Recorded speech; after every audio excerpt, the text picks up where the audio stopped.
An 8-year-old child presents with progressive headaches and vomiting. I am showing you a lateral radiograph of the skull. Describe the findings. All right, let's take a look. The lateral skull radiograph demonstrates pronounced widening or diastasis of the coronal suture, measuring significantly greater than 2 millimeters. There is also a generalized copper-beaten skull appearance of the calvaria, with prominent gyral impressions along the inner table of the vault.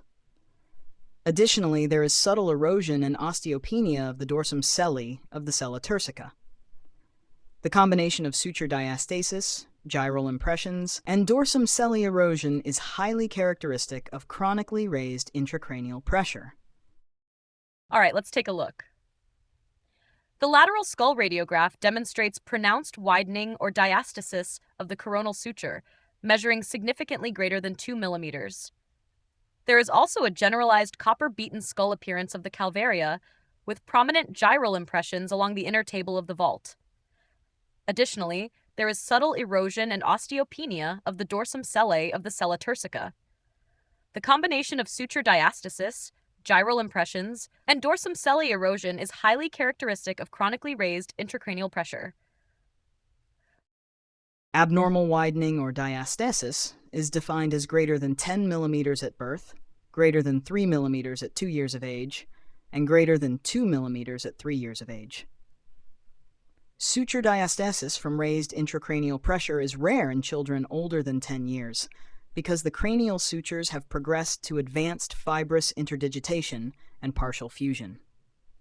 In older children and adults with closed sutures, elevated pressure instead manifests primarily as erosion of the dorsum sellae, enlargement of the sella turcica, and optic nerve sheath dilatation on cross-sectional imaging. Discuss the differential diagnosis for suture diastasis, including non-traumatic and systemic causes, using a helpful memory aid. The differential diagnosis can be recalled using the Mnemonic Trim. T stands for traumatic suture diastasis. R represents raised intracranial pressure, which can be caused by intracerebral tumors, hydrocephalus, or subdural collections. I stands for infiltration of the sutures, seen in hematological malignancies such as leukemia, lymphoma, and metastatic neuroblastoma. M stands for metabolic disorders, including healing rickets, hypoparathyroidism, and hypophosphatasia.